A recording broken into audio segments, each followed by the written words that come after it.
Welcome to the Mundus Fractura Lore Guide. This week on Lore Guide, we will take a deeper look at the Kuari. The Kuari are a species of sentient, non-rooted trees. Though similar to their leafy cousins, Kuari have a bizarre anatomy. They have all the normal biological functions one would expect from a tree, but they also have several analogous internal structures that would normally only be found in vertebrate animal life. Nervous systems and digestive tracts chief among them. As such, they are able to consume and digest solid foods, such as animal and plant matter. Though given the choice, Kuari are most fond of sweetened water as a form of sustenance. In lean times, just like their tree cousins, they can rely solely on water, CO2, and sunlight.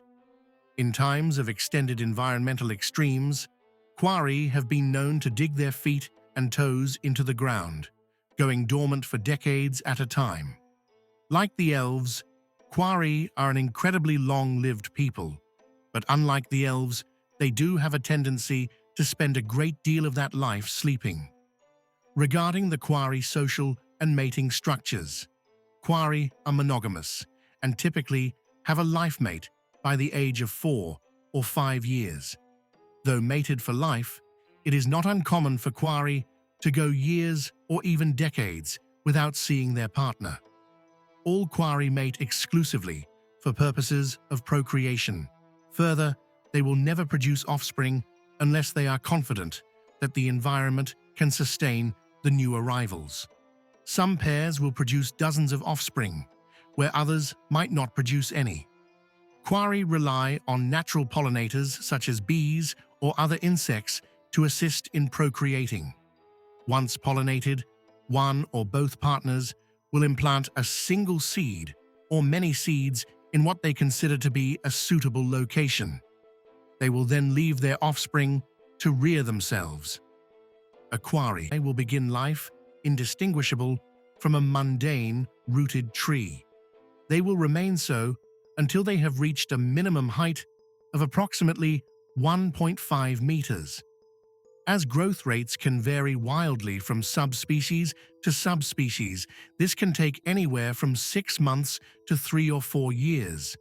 Once they reach the appropriate height, the young Kuari will take its first steps out of its nursery soil and open its eyes for the first time. They will typically linger in their nursery area for 3 or 4 weeks before seeking out other local Kuari. Should there be no others in the area, they will start meeting the local trees or strike out to explore the world. Though this might seem a horrible idea to you and I, the species has developed a fascinating adaptation. All Kuari seem to have a vast store of genetic or instinctual knowledge. They never have specific memories, but they do know several things about both their local environment and cultural Kuari practices that would take the humanoid races an entire childhood to learn. Language, safety, cultural, and artistic practices. All these things are simply old hat to even a newborn, ambulant Kuari. On a fascinating note, Kuari are emotionally transparent beings. What, you may ask, is that? Well, though they are capable of, and may lie about, thoughts, plans, or facts, they are incapable of disguising their feelings. They will always relate emotional shifts verbally, though it may not be in a comprehensible language. Adventuring parties who travel with Kuari party members will often hear them profess these emotional changes. Some Kuari companions will even use this genetic compulsion to mark the passage of time with some degree of accuracy. For example, the Kuari, known as Willow Woad, would get hangry daily at about half-past mid-morning, announcing in plain common a simple, upset and annoyed. Woad's party, even when in a dungeon or in the darkened world of Infra, would always know the time as a result. Though it is rare to encounter a member of the species who doesn't relate its emotional state. A few of the more venerable members of the species can reduce the proclamations to simple verbalizations like sighs, or clicks, but only after a lifetime of practice. On a related note, seeking shade or shelter from the elements under a quarry is seen as an incredible compliment. They are natural protectors, and it is what they refer to as a trust blessing. Though they will refuse this gift should the shelter seeker be seen as a foe or untrustworthy. Should you engage in shelter seeking, you will likely hear what is referred to as the trill, a warm, pleasant, and soft, almost clicking. The closest analogy I can come up with is that of a cat's purring. But it's not the same, not quite right. I am not even going to try to make the sound myself. You'll just have to find a quarry and experience it. In a further species-wide quirk, quarry never hide or withhold knowledge from friends or allies. They always seek to inform or enlighten. Though it will vary from grove to grove, they will habitually use a singular introductory phrase when passing knowledge.